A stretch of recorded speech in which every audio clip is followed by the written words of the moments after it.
రాష్ట్రంలో ఉన్నటువంటి బ్రాహ్మణ్యానికి, బ్రాహ్మణ శ్రేష్ఠులకు, అర్చక పురోహిత పెద్దలకు అందరికీ కూడా హృదయపూర్వకమైనటువంటి శుభాభినందనలు తెలియజేసుకుంటూ, ఈరోజు తెలుగుదేశం పార్టీ అధినేత, భవిష్య ముఖ్యమంత్రి శ్రీ నారా చంద్రబాబు నాయుడు గారు, అలాగే భాగస్వామ్య పక్షమైనటువంటి జనసేన అధినేత పవన్ కళ్యాణ్ గారు, అలాగే భారతీయ జనతా పార్టీ ప్రతినిధులు కలిసి ఈ రోజున ఎన్డీఏ మేనిఫెస్టోని విడుదల చేయటం చాలా సంతోషదాయకం. ఆ మేనిఫెస్టోలో ఆంధ్ర రాష్ట్రంలో ఉన్నటువంటి బ్రాహ్మణ్యం గురించి ప్రత్యేకంగా ప్రస్తావించినందుకు ముఖ్యంగా తెలుగుదేశం పార్టీ అధినేత, ఎన్డీఏ సారథి శ్రీ నారా చంద్రబాబు నాయుడు గారికి ప్రత్యేకమైన కృతజ్ఞతలు తెలియజేసుకుంటున్నాం. ఎందుకంటే నాడు వస్తున్నా మీకోసం పాదయాత్రలో ఏవైతే కమిట్మెంట్స్ ఇచ్చారో చంద్రబాబు నాయుడు గారు,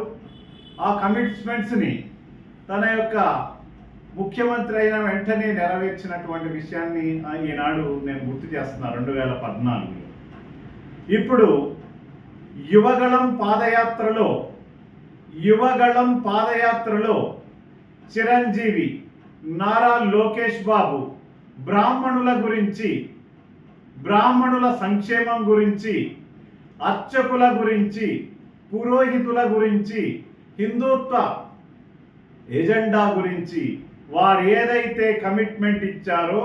వారు దారి పొడుగున యువగళం పాదయాత్ర ప్రారంభమైన నాటి నుండి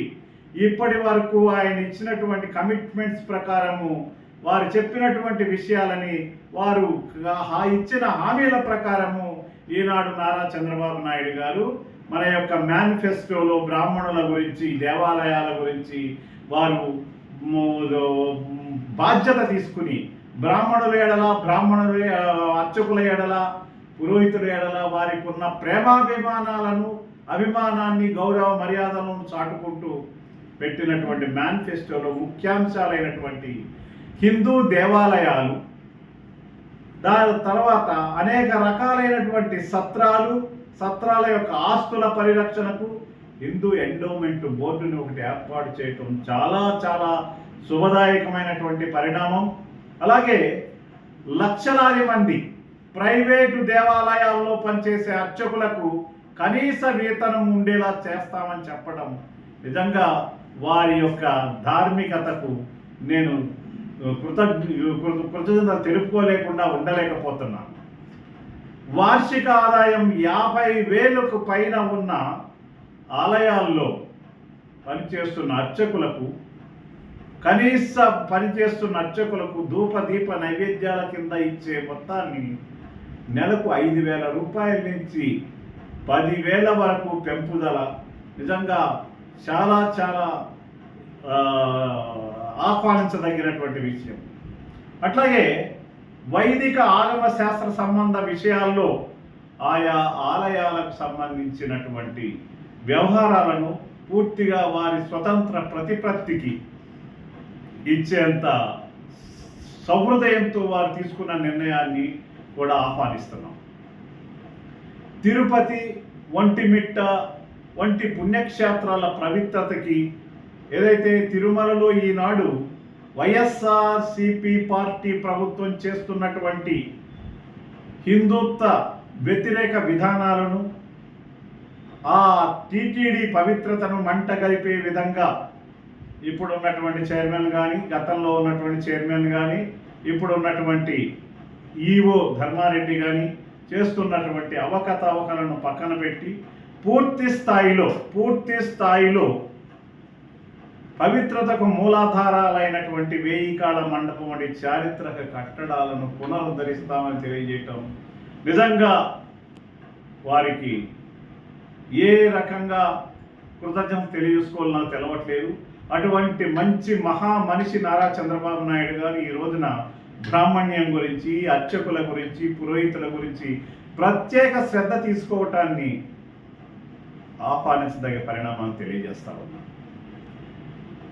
దేవాలయాలు పూర్తి రక్షణ. గత ప్రభుత్వంలో హయాంలో దేవాలయాలపై జరిగిన దాడులను